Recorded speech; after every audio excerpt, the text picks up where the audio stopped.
Bonjour à vous mes hockey fans. Alors aujourd'hui, je vous donne rendez-vous pour vous parler un peu de l'avenir et de l'éventuel déménagement des Coyotes de l'Arizona. Alors bien entendu, quand on parle de déménagement dans la LNH, les rumeurs partent tout de suite, puis là on est comme ouah, les Nordiques reviennent, les Coyotes vont déménager, mais peut-être pas.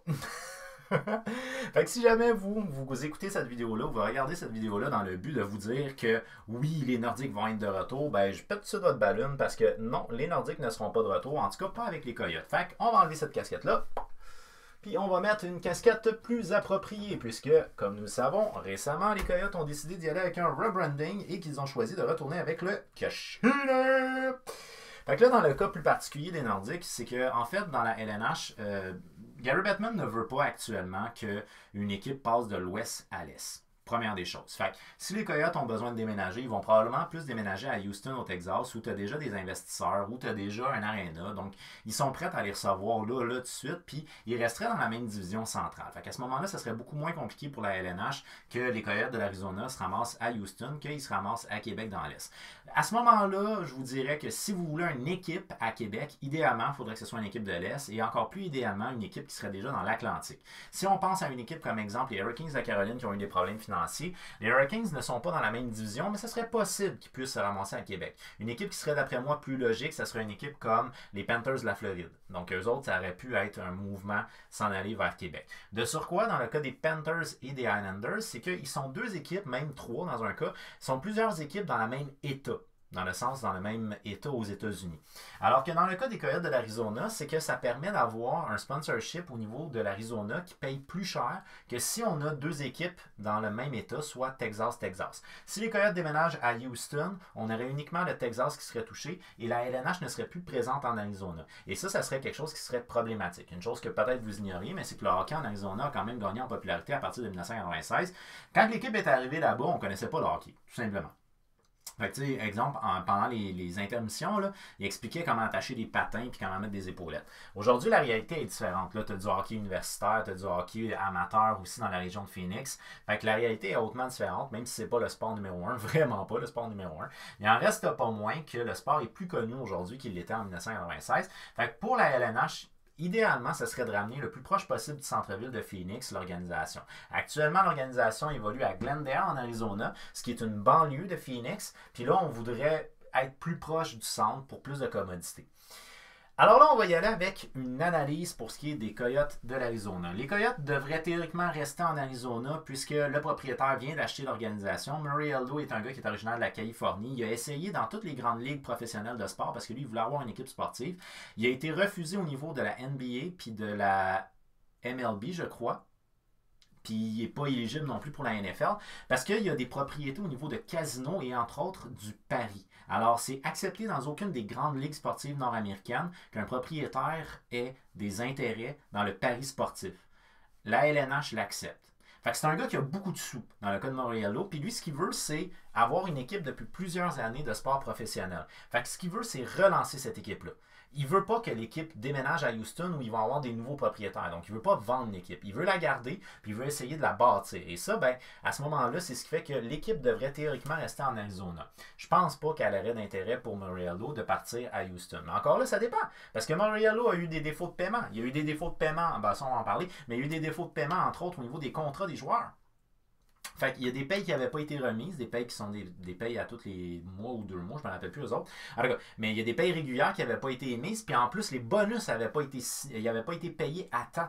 Fait qu'il y a eu des problèmes au niveau de la gestion qui pourraient peut-être laisser croire que ce serait intéressant pour Morello de s'en débarrasser puis de les laisser partir à Houston, mais en même temps, je pense pas que c'est son intérêt. Alors là, on va y aller avec la petite histoire de les Coyotes vont rester en Arizona, j'en suis convaincu, au moins pour les prochaines années. Fait qu'est-ce qui se passe actuellement avec les Coyotes en Arizona? Alors, première des choses, on va établir que ce que j'ai écrit en rouge ici, c'est le nom des villes. Donc, on a Glendale ici, on a Scottsdale ici, on a Phoenix ici, on a Tempe ici. Ce qui passe ici en bleu, c'est en fait un cours d'eau qui passe en bleu. La grosse ville étant la ville de Phoenix, c'est la grosse ville de l'Arizona. Donc, c'est ici où tu as le plus gros. En fait, ça dépasse un peu ici de l'autre côté de la rive, là, mais c'est ici que tu as vraiment le plus gros des activités dans la région de Phoenix. Glendale, à côté ici, c'est des champs. Tempe ici, c'est essentiellement universitaire avec un quartier résidentiel. Scottsdale, ça c'est un quartier qui est résidentiel où la plupart des joueurs des Coyotes depuis qu'ils sont arrivés en Arizona résident. Fait que tu as beaucoup de joueurs des Coyotes. Entre autres, les frères Ketchuk sont nés ici à Scottsdale. Donc, c'est une banlieue, disons, plus aisée, là, où il y a beaucoup des joueurs des Coyotes qui vont évoluer, qui vont vivre là-bas.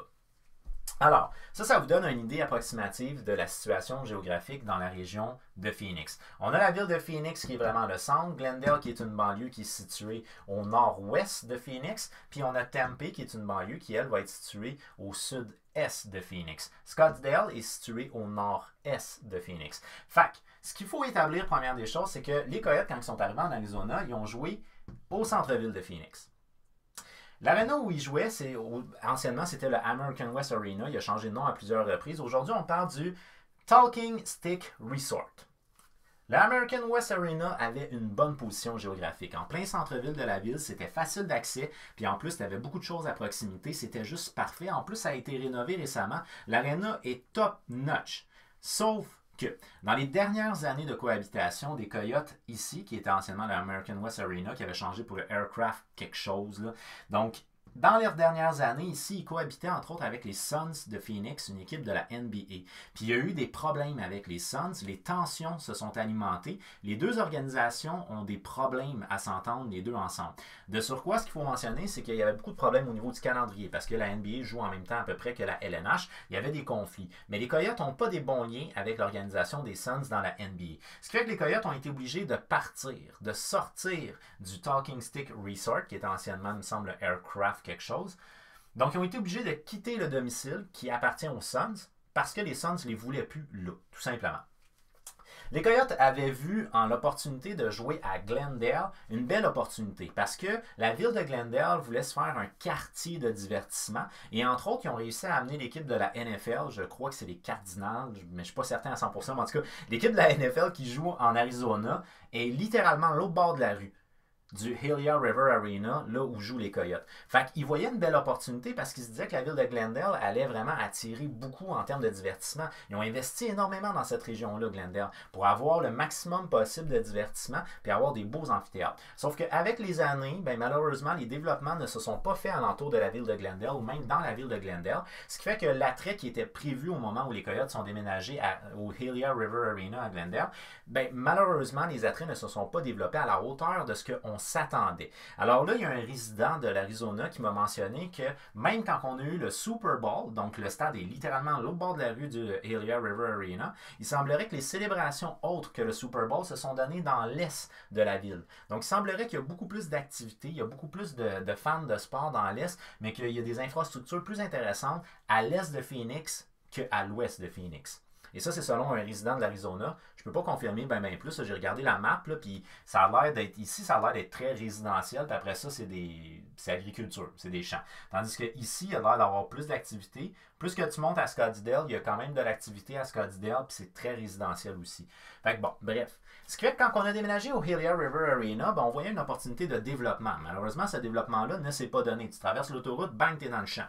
Fait que, dans le cas des Coyotes, ils ont demandé au Hilia River Arena de faire certaines rénovations sur l'aréna, parce que ça fait depuis, je pense, 2006, si je ne me trompe pas, mais en tout cas, ça fait plusieurs années qu'ils jouent au Hilia River Arena. Donc, pour garder les standards de la LNH, les Coyotes ont demandé au Hilia River Arena de faire certaines modifications pour, entre autres, la patinoire, les infrastructures et ainsi de suite. Chose à laquelle la ville de Glendale, qui est propriétaire du Hilia River Arena, a répondu « OK, on peut faire ça, ces rénovations-là, pour élever le standard, seulement si vous acceptez d'absorber les coûts des rénovations en prenant un contrat de plusieurs années ferme avec le Hilia River Arena. » Alors là, ce qu'il faut savoir, c'est que les Coyotes, ça fait des années qu'ils prenaient des contrats de 1 an. À chaque année, ils renouvelaient le contrat de location avec le Hilia River Arena. Puis depuis que Moroyello est arrivé, ben là, on parle ouvertement chez les Coyotes que dans 2 ou 3 ans, on se bâtit un nouvel aréna.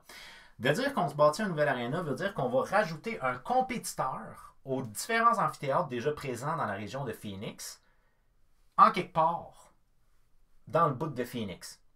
Un compétiteur de plus pour le Hilia River Arena n'est pas une bonne nouvelle. Fait que c'est ce qui fait que le Elia River Arena a pas vraiment, et la ville de Glendale, n'a pas vraiment d'intérêt à accommoder les Coyotes, tout simplement. Surtout si les Coyotes veulent se bâtir un aréna ailleurs, puis ça fait à peu près...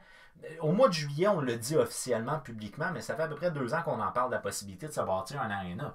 Fait que, comme ça s'est su publiquement au mois de juillet que les Coyotes allaient se bâtir un aréna d'ici à peu près 2 ou 3 ans, ce qu'ils ont dit, ben, on va respecter notre bail de cette année, mais après ça, nous, on ne fait plus de bail d'1 an. Ce qu'on a eu comme information de la part des Coyotes, il semblerait qu'ils étaient prêts à accepter un 2 ans ou un 3 ans ferme de location, plus un 2 ans en option. Mais ça, c'est le maximum qu'ils étaient prêts à aller. Glendale demandait un 13, 15 ou 18 ans ferme. Alors là, on est à des années-lumière d'une entente. Ce qui fait qu'actuellement, on a des grosses tensions entre l'organisation des Coyotes et de la ville de Glendale pour ce qui est de la location du Helia River Arena. Et là, les Coyotes, pour cette année, peuvent continuer à jouer au Helia River Arena, sauf que ils vont avoir peut-être 2 ans à combler avant que leur aréna soit bâtie. Et encore là, ils n'ont même pas encore acheté le terrain. Donc, ils vont avoir comme un 2 ans à combler, puis où est-ce qu'ils vont aller pour ces 2 ans-là? Alors là, ça, c'est un gros problème qu'on a avec les Coyotes. Les Coyotes, dans la région, ont quelques opportunités. Il y en a une qui a été proposée par un insider, Greg Morgan, qui est un insider des Coyotes, super gentil, by the way. J'ai eu la chance de jaser un peu avec lui. Le gars, il est très généreux, puis d'ailleurs, je vais le citer plus loin. Mais là, pour l'instant, lui a établi différents amphithéâtres possibles pour les Coyotes. Puis il y en a tout plein qui sont pas possibles. Alors, on va commencer par le fait que Tucson, qui est l'équipe de la Ligue américaine, a un amphithéâtre. C'est encore plus en banlieue, c'est encore plus loin que Glendale, puis l'amphithéâtre est beaucoup trop petit. Impossible pour une équipe de la LNH d'aller jouer là. Ça se donnera pas. Ensuite de ça, il y a ici une université.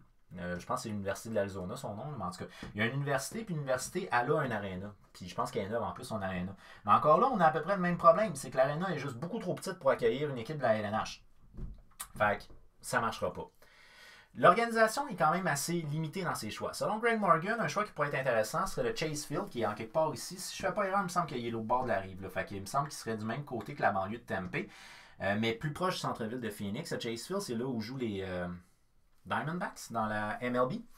Sauf que ça serait vraiment énormément d'adaptation. Le stade est zéro fait, mais vraiment zéro fait pour accueillir du hockey. Fait que tu serais hyper loin. Déjà que tu n'as pas beaucoup de foule en Arizona pour les matchs des Coyotes, il y aurait de l'air encore moins nombreux parce que ça serait beaucoup trop loin. Je suis pas certain que ça soit vraiment une option qui se présente aux Coyotes. Alors là, vous vous dites, logiquement, ils pourraient peut-être retourner dans leur ancien amphithéâtre. L'amphithéâtre qu'ils partageaient avec les Suns de l'Arizona, les Suns de Phoenix. Ça serait un emplacement idéal avec un amphithéâtre parfait, mais l'équipe s'entend vraiment pas avec les Suns. Ce qui fait que les Coyotes ne pourront pas avoir un accord avec le propriétaire des Suns. Anciennement, celui qui était propriétaire avant les Suns, de ce qui était la American West Arena, c'était un gars de la place qui faisait beaucoup la promotion des organisations de la place. Ce qui fait que c'est lui, dans le fond, qui dealait un peu avec le fait d'avoir les 2 équipes à la même place dans le même amphithéâtre. À partir du moment où les Suns ont été propriétaires, ils en voulaient juste plus des Coyotes. Fait que bref, très peu probable. Ajoutez à ça que les Suns ont un calendrier à peu près en même temps que les Coyotes, ça serait hyper problématique au niveau de la gestion du calendrier.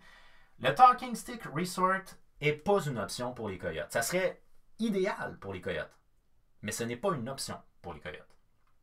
Ce qui fait qu'il nous reste d'autres choix. Très peu, mais d'autres choix. Première des choses, on va parler que ce qu'on a comme information actuellement, c'est que les Coyotes ont des vues sur des terrains qui sont situés à Tempe. Tempe, c'est une banlieue qui est située au sud-est de la ville de Phoenix, qui, au niveau des transports est beaucoup plus facile. Ben, c'est moins long déjà de rendre à Tempe à partir du centre-ville de Phoenix. Puis elle est beaucoup mieux desservie au niveau des transports que Glendale peut l'être. Je vous le répète, Glendale, c'est un champ. C'est littéralement à côté d'un champ. Fait elle est mieux desservie au niveau de ses transports, la ville de Tempe. À proximité, tu as l'Arizona, en gros. L'Université de l'Arizona qui est très très proche. Fait que c'est une ville qu'on pourrait qualifier plus universitaire que vraiment le centre-ville de Phoenix. Sauf qu'un point qui est vraiment un point hyper intéressant, c'est que l'aéroport international de Phoenix est situé comme entre le centre-ville de Phoenix et Tempe. Et ça, c'est un Christi de changement comparativement à Glendale. Fait que tu as une proximité avec l'aéroport qui est beaucoup plus intéressante. Tu es un peu moins loin du centre-ville de Phoenix que les Glendale, mais tu as des meilleurs transports. Pour l'autoroute, c'est hyper simple, honnêtement. Tu prends une autoroute, peut-être deux, genre, puis t'es rendu. Tandis qu'ici, ben, c'est quand même un. En tout cas, la manière que les autoroutes sont faites, c'est plus simple de te rendre à Tempe parce que c'est plus proche, puis c'est bien desservi. Et tu as l'aéroport qui est plus proche. Fait que ce qui fait qu'actuellement, les Coyotes ont des vues pour acheter un terrain qui serait situé ici à Tempe, qui serait vraiment sur le bord de la rive. Ça serait le terrain qui serait probablement le terrain idéal actuellement. Donc, on s'entend qu'idéalement, ça aurait été direct dans le centre-ville de Phoenix. Malheureusement, il n'y a pas la possibilité d'avoir un terrain actuellement qui serait possible de mettre un amphithéâtre de la LNH dans le centre-ville de Phoenix. Fait qu'ils n'ont pas vraiment le choix d'aller à Tempe. Puis si je ne fais pas erreur, il me semble que Chasefield n'est pas tellement loin, je crois. Fait que, tu sais, après avoir été collé sur l'équipe de la NFL, il ne serait pas tellement loin de l'équipe de la MLB. Mais, tu sais, dans le cas de l'équipe de la NFL, c'est pas plus glorieux dans le sens que c'est loin pareil. Leur stade est hyper loin quand même. Fait que c'est pas nécessairement très avantageux, même pour la NFL, d'être là. Tandis que la MLB, ça fait plusieurs années qu'ils sont au Chase Field. Fait que ça peut être intéressant de s'établir de ce côté-là de la rive. Alors là, j'ai parlé avec le insider Craig Morgan, puis lui, ce qu'il m'a dit, c'est que le terrain situé à Tempe est un terrain qui est beaucoup plus intéressant que d'être à Glendale parce que il dit la majorité des détenteurs de billets de saison sont situés à l'est de Phoenix. Ce qui fait donc que à l'est de Phoenix, semble-t-il, tu as plus de fans que tu en as au centre-ville, que tu en as à l'ouest de Phoenix. Je sais pas si c'est par rapport à la communauté typique, si c'est par rapport au lien social, j'en ai aucune idée, mais selon lui, il y a plus de détenteurs de tickets de saison qui sont situés à l'est, donc ça serait beaucoup plus facile pour eux de se rendre à Tempe, qui serait moins loin, que de se rendre à Glendale. Donc ça serait avantageux à ce niveau-là, mais il semble aussi, selon lui, que la grande majorité des arénas communautaires sont situées plus vers l'est de Phoenix qu'à l'ouest de Phoenix. Ce qui nous laisse donc croire qu'effectivement, tu as un potentiel plus intéressant à l'est qu'à l'ouest. Fait que si tu ne peux pas aller au centre, idéalement, essaie de te situer pas trop loin à l'est. De surcroît, tu as la proximité aussi avec la ville où réside la majorité des joueurs des Coyotes, soit Scottsdale. Donc ça serait intéressant pour eux aussi. Et tu as la grande proximité avec l'aéroport qui serait encore plus intéressant. Fait que, si les Coyotes réussissent à acheter ce terrain-là, c'est en fait un parkway, puis je pense que c'est un dépotoir ou quelque chose, pas un dépotoir, mais un affaire de compostage ou de quoi de même.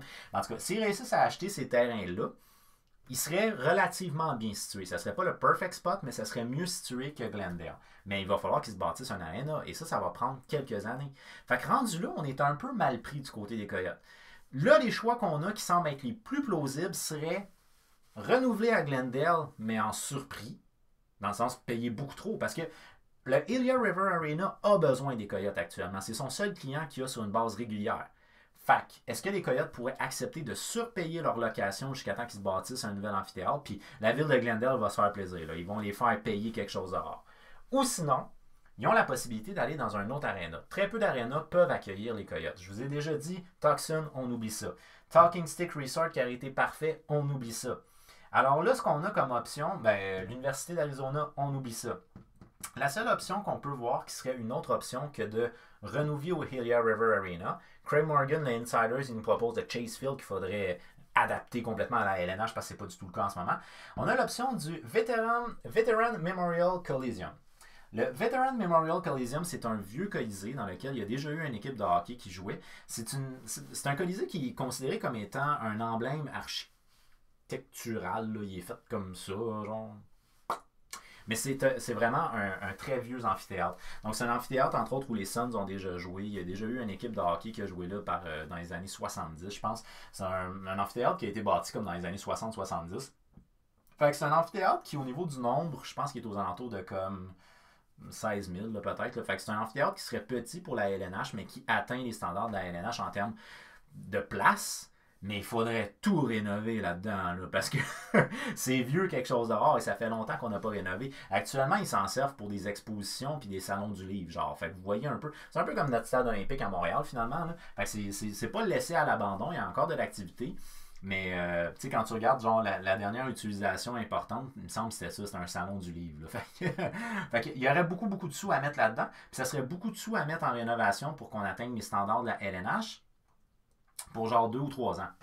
La situation géographique du Veteran Memorial Coliseum est quand même pas mauvaise. On n'est pas au centre-ville de Phoenix, mais on est près du centre-ville de Phoenix. C'est un quartier qui a l'air d'être essentiellement résidentiel. C'est pas nécessairement un quartier qui est perçu comme étant à développement.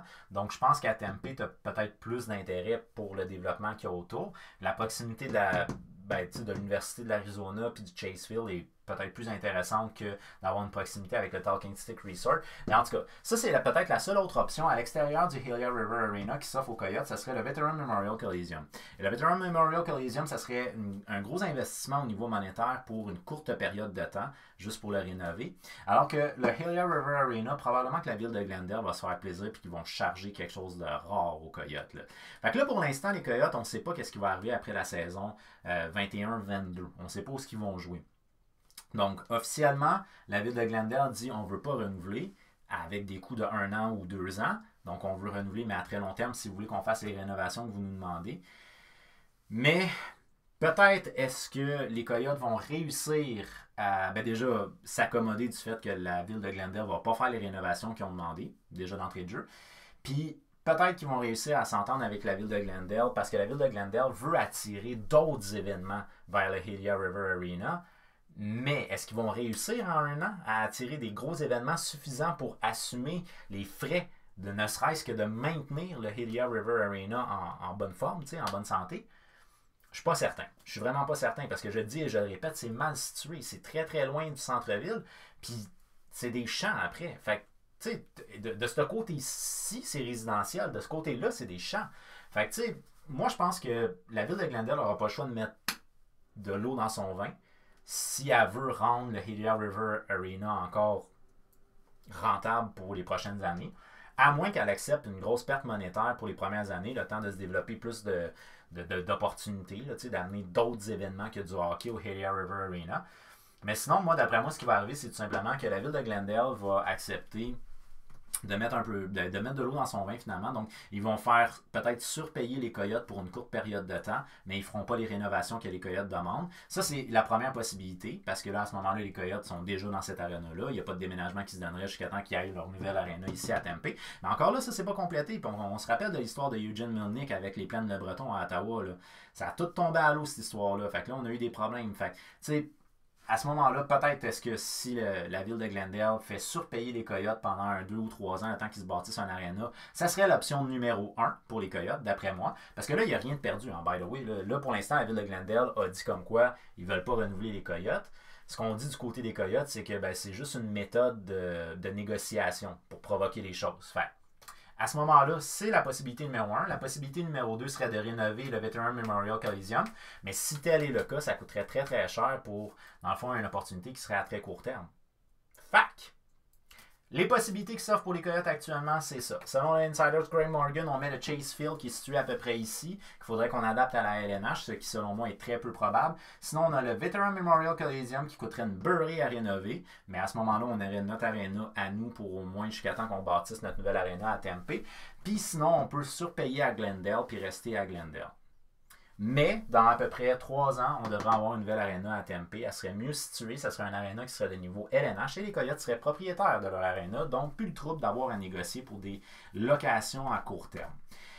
Alors, si j'ai à prédire au niveau de ma boule de cristal, ce que je vais vous dire, c'est d'abord que les Coyotes ne vont pas déménager dans un autre état. Première des choses. Et deuxième des choses, c'est que d'après moi, ils vont probablement surpayer à Glendale pour les 2 ou 3 prochaines années parce que je doute que le Helia River Arena va réussir à attirer des événements suffisamment gros sur une bonne période de temps pour être capable d'absorber la perte financière qu'engendrait la location à long terme des Coyotes. Fait que moi, d'après moi, les Coyotes vont rester à Glendale jusqu'à temps que leur nouvelle arena va être prête, puis ils vont probablement surpayer leur location, mais ça fait partie de la game de la business.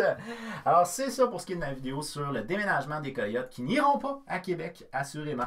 Puis s'ils ont à bouger, à ce moment-là, mettons que Murriello, scandale financier, a fait de la fraude, blablabla, il est obligé de vendre l'équipe. Cette équipe-là s'en irait fort probablement plus à Houston, où tu as déjà des propriétaires, tu as déjà une infrastructure, sont prêts à recevoir l'équipe, ils ont l'argent. Ça serait plus à Houston, ils resteraient dans la même division centrale. Alors voilà, c'était ça pour ma vidéo. Alors faites-moi savoir qu'est-ce que vous en pensez. Est-ce que je viens de briser tous vos rêves là? Faites-moi savoir ça au travers de vos commentaires. Alright. On s'abonne, on active la petite cloche parce que mes previews pour la saison 2021-22 s'en viennent. Stay tuned! Ciao!